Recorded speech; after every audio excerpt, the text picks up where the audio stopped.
नमस्कार।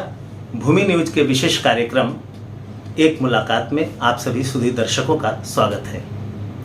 आज हमारे बीच उपस्थित हैं अंतर्राष्ट्रीय कबीर गायक कालूराम बामानिया, जो मध्य प्रदेश के देवास जिला से चलकर डाल्टनगंज पहुंचे कहत कबीरा कार्यक्रम में।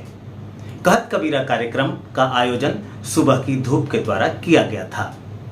सबसे पहले हम स्वागत करते हैं कालूराम बामानिया जी का। जी नमस्ते। आप सबसे पहले यहाँ आए तो आपको कैसा लगा?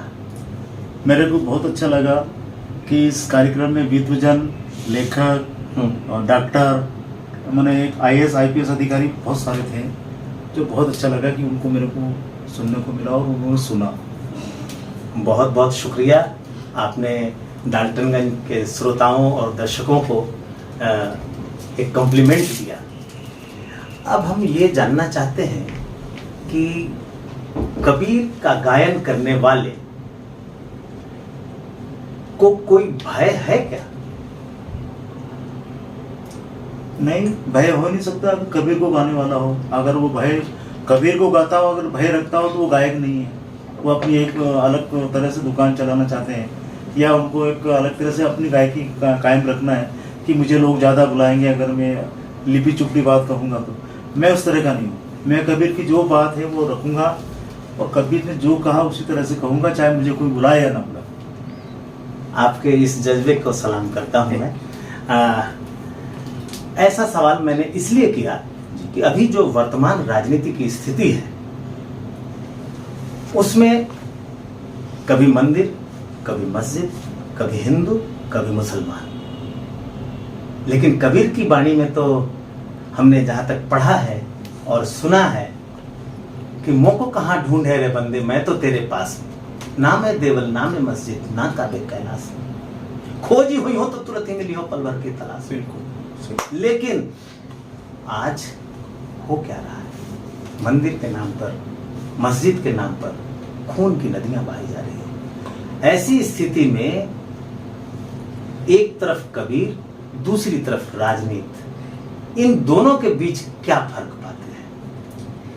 नहीं, कबीर ने तो चाहे वो राजनीतिक हो, चाहे वो सांस्कृतिक हो, चाहे वो सामाजिक हो, लेकिन कबीर ने अपनी बात कही है कि मानव से मानव को जोड़ना, मानव के अंदर प्रेम और भाईचारा बनाना, ये उनका दायित्व रहा हमेशा। उन्होंने कहा हिंदू कहूँ तो हूँ नहीं, मुसलमान भी नहीं, और गे भी दोनों बीच में और खेलूं दोनों की माँ। हाँ। वो किसी अलग को मानते नहीं है, जाति धर्म पंथ संप्रदाय जी, और वो अपनी बात रखते हैं। इसीलिए तो कह रहा हूं कि अभी खास करके अभी का दौर पहचान का दौर बन गया है। लोग अपनी अपनी पहचान बताना चाहते हैं। ड्रेस से किसी की पहचान की जा रही है, उसके शारीरिक बनावट से किसी की पहचान की जा रही है, किसी की दाढ़ी, किसी की चोटी। ऐसे में कबीर क्या कहते हैं? कबीर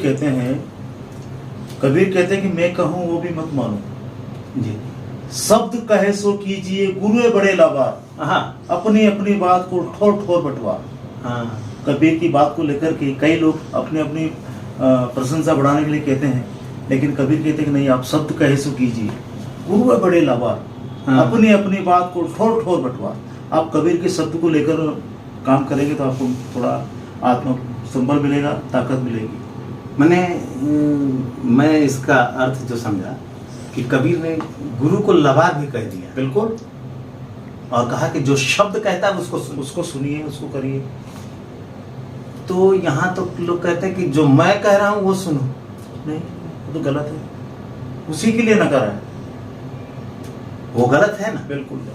तो इसका मतलब यह होता है कि आज की जो राजनीति हो रही है, वो साहित्य हो या फिर संस्कृति हो या फिर भक्ति हो, इस सब के कब्र पर राजनीति की जा रही है। बिल्कुल बिल्कुल। तो इससे बचने के लिए हमें क्या करना चाहिए? इससे बचने के लिए संतों की वाणी को ही सुनना पड़ेगा और उनकी बात को गहन में लेकर के बहुत ही गहरा चिंतन और मनन करना पड़ेगा, तब जाके उसको पता चलेगा कि आखिर में कबीर कहना क्या चाह रहे हैं। कबीर कहते हैं कि जाति, धर्म, पंथ, संप्रदाय, ऊंच नीच, काला गोरा, इनसे आपको ऊपर उठना पड़ेगा। जी। और आपको एक वो बात रखना पड़ेगी जो कबीर ने हित और हिफाजत की कही है। कबीर ने हवा में तीर मारने की बात कही नहीं, और कबीर ने हवा में तीर मारे नहीं। उन्होंने वो बात कही जो आत्म घटित हो, आत्म मानव के हिफाजत की हो, काम की हो। मानव के हिफाजत की बात, मानव के हिफाजत की बात अगर करते हैं तब तो उसमें हिंदू भी आ जाता है, मुस्लिम भी आ जाता बिल्कुल है, बिल्कुल सिख, तमाम मानव समुदाय आ जाता है। बिल्कुल।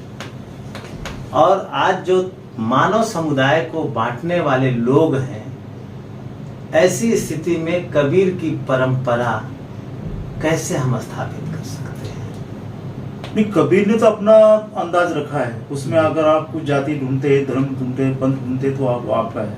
लेकिन कबीर ने तो कहा कि मैं तो हिंदू, मुस्लिम, सिख, ईसाई, और हिंदू, मुस्लिम, सिख, सिखाई, ये सब हम सब एक भाई भाई, सब हाँ। एक ही पिता की संतान है, एक जगह से आए हैं और सबको एक ही जगह जाना है। जी, बहुत अच्छा। अब मैं चलते चलते कबीर की कुछ वाणी आपके स्वर में सुनना चाहता हूँ, और हमारे दर्शक भी इससे लाभान्वित हों जो कल के कार्यक्रम को नहीं देख पाए। कबीर ने सबसे ज़्यादा इस अंदर जाने की बात कही है। जी। क्योंकि धर धरने का एक ही लेखा, तस भार तस भीतर देखा। जो हम बाहर देखते हैं वो हमारे अंदर में है, और बाहर की चीज़ मिट जाती है, अंदर की चीज़ अगर देख लिया तो मिटेगी नहीं। तो कबीर कहते हैं आपको अंदर जाना पड़ेगा। और अंदर कैसे? इस महल को देख करके, इस काया रूपी महल की बात कही है। जी। क्या कहा? ओ थारा रंग महल में, अजब शहर में, आजा रे हंसा भाई, निर्गुण राजा पे सिरगुण सहज बिछाई। हाँ हाँ, सिरगुण सहज बिछाई। ओ थारा रंग महल में, अजब शहर में, आजा रे हंसा भाई, निर्गुण राजा पे सिरगुण सहज बिछाई। हाँ हाँ, सिरगुण सहज बिछाई। हमारे देश और दुनिया में सिरगुण और निर्गुण के झगड़े ज्यादा होते हैं। लेकिन कबीर ने कहा उसको कि निर्गुण और सिरगुण एक सिक्के के दोनों पहलू है। उसको समझना, उसके ऊपर आपका दिमाग कहाँ पर किस तरह से लगाना, कबीर ने कहा है कि अंदर जाना पड़ेगा और श्वास रूपी दौलत को हासिल करके अपने आप को स्थापित करना। अब हमारे दर्शकों को आप कुछ अपने शब्दों में संदेश दीजिए। मैं आज की युवा पीढ़ी को कहना चाहूँगा कि वो संतों की वाणी को सुने, क्योंकि हमारा देश संतों की एक तपोभूमि है और संतों का इसमें समावेश रहा है।